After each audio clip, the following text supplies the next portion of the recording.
welcome back to Googie's Kitchen, and if you are new here then hello and welcome. My name's Alexis, and during the month of December, to help you with the festive season, I'm going to be posting 4 times a week on a Tuesday, Thursday, Saturday and Sunday at 7 AM. So if you love recipe videos like this one and you want to see more, then please don't forget to hit that subscribe button. And now I'm going to share with you how to make my delicious spicy tuna and sweet potato fish cakes. As I just mentioned, today I want to share with you how to make my delicious spicy tuna and sweet potato fish cakes. Now I realise that this recipe isn't that festive, but I thought during this period while we're all busy making plans for Christmas, we might be in need of some quick and easy meals, and this is one of those dinners. You can make these in advance and store them in the fridge or the freezer. I'm making them today and I'm going to put them in the fridge, and then this evening when I come home I can just turn on the oven and put them in. It is that simple. So while I was making them, of course, I thought I'd share the recipe with you. So here is how to make my delicious spicy tuna and sweet potato fish cakes. So I've put a large saucepan onto a high heat, and I've added water to the saucepan and I've let it come to the boil. And now what I'm going to do is I'm going to add some carrots to the water. So I always like to cook the carrots first because the carrots tend to take longer to cook than the potatoes. So I'm going to put those in, and then I'm going to add a little bit of salt to that water. As you can see, the water is starting to boil, so what I'm going to do is just turn the heat down slightly and put the lid on loosely over the top, like so, and I'm just going to leave that to boil for about 5 minutes. The carrots have been boiling now for a good 5 minutes, so what I'm going to do is I'm going to add in my sweet potato. So for this recipe I have halved all of my ingredients. So in the original recipe I think I said to use 2 carrots, I've used 1 large. And then I said to use about 800 grams of sweet potato, but I'm actually only using 400 grams. I'm making this as if it's for 2 people, so I'm going to have this for my dinner and my lunch for leftovers the next day. I'm actually going to make my husband's and son's with white potato. So this recipe is quite versatile as well. You could make it with sweet potato or normal white potato as well. They're not great fans of sweet potato, but I love it, so I'm having it with sweet potato. So now what I'm going to do is I'm going to boil these sweet potatoes for another 5 minutes. Now you don't want to boil them for too long. I'm just going to turn the heat up on that and bring it to the boil. You don't want to boil them for too long. Sweet potato I often find goes quite soggy, so you want it not crunchy and such or hard, but just soft enough to be able to mash. So yeah, I'm just going to boil it for 5 minutes and then I will remove it from the heat. So this has started to come to the boil. It's been in there a minute or so now, so I'm going to put my timer on for 4 minutes, and I'm going to leave this to boil for 4 minutes now. As it's already been in the water for a minute or so, sweet potato tends to absorb a lot of the water, so I want it to stay quite firm when I mash it up. So yeah, I'm just going to leave it for 4 minutes to boil now. The potatoes and the carrots, well, the carrots have been boiling for 10 minutes and the potatoes have been boiling for 5, and I'm just going to see if I can pick one up and show you.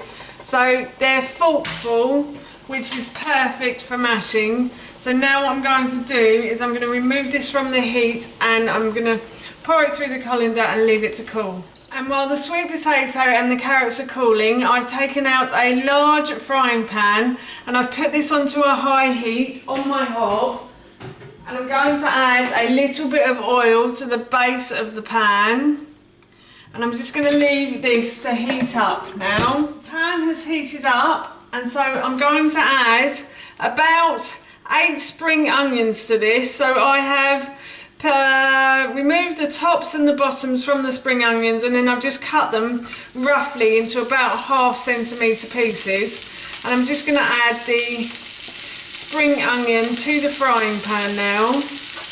like so. If I can get it all out from under the pepper. Yep, so I'm just going to add that, and I'm going to fry the spring onion for a few moments, just to let it soften down in the pan.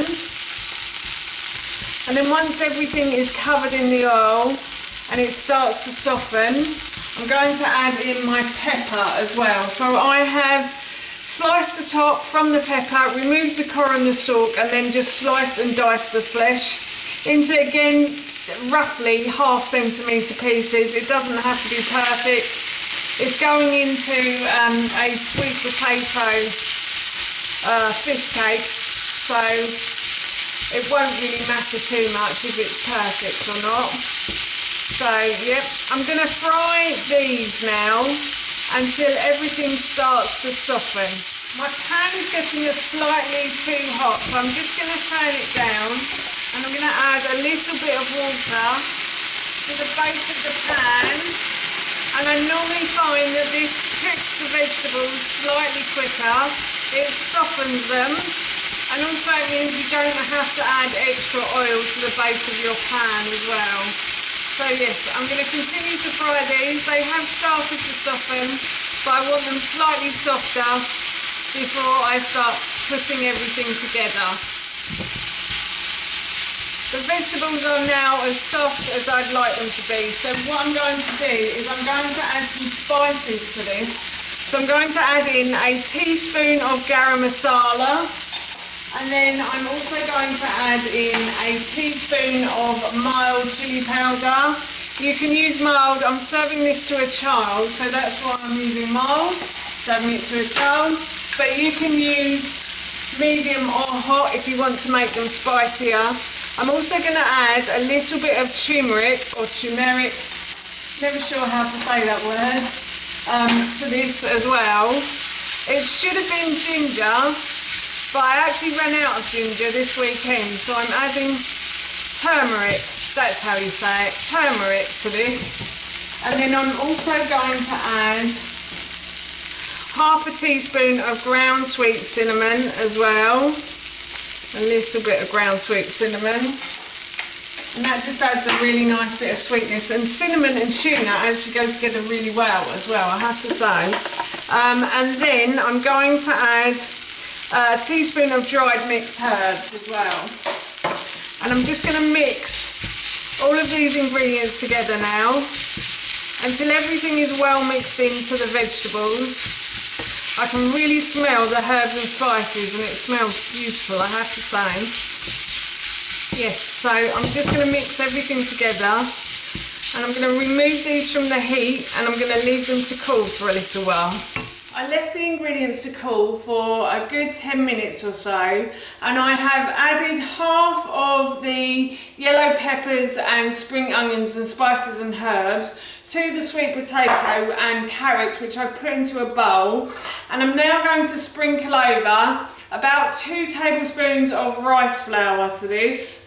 You can use plain flour if you want to, or you could use corn flour as well. It's just something to make it go hard when you form them into a potato cake. And then I'm also going to add 1 tin of tuna. As I said, I've halved the ingredients for this because the other 2 potato cakes I'm going to make with white potato. So I'm going to add the tuna in as well. I'm going to mix all of that together, and then I'm just simply going to mash all of these ingredients, and then after I've mashed these together I'm going to make them into fish cakes. All the ingredients have been mashed together now, so what I'm going to do, I think I'm going to cut this into 4. So I'm going to make this into 4 fish cakes rather than 2 large, and I've wet my hands before I put my hand in the bowl, like I dampened my hands so that none of the mixture sticks. So I just divided the mixture into 4, and now what I'm going to do is I'm going to put this into some ground flaxseed. So if you don't have ground flaxseed, then you can use breadcrumbs if you want to. You don't have to use flaxseed at all. So yeah, as I said, I just divided the mixture into 4. Then I'm going to pat it and make it into like a burger shape, I suppose.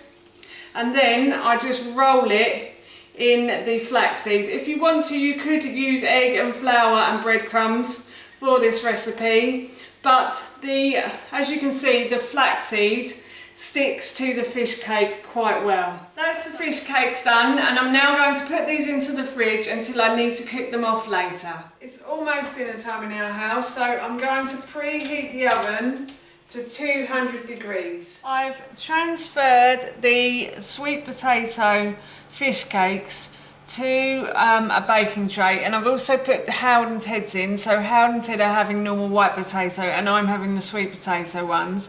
So I'm going to put these into the oven now for about 25 to 30 minutes, or until they go golden brown.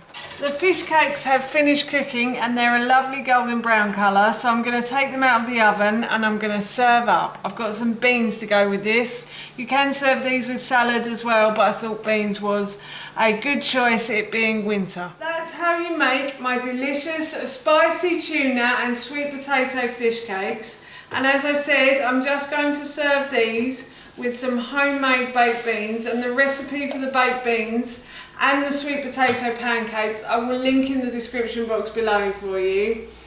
As I mentioned earlier, I'm going to be having these for my dinner tonight and they smell so good, I can't wait to eat them. So for now, that's it from me. Thank you so much for watching. Please feel free to give me a big thumbs up if you enjoyed this video, and please feel free to leave any comments below.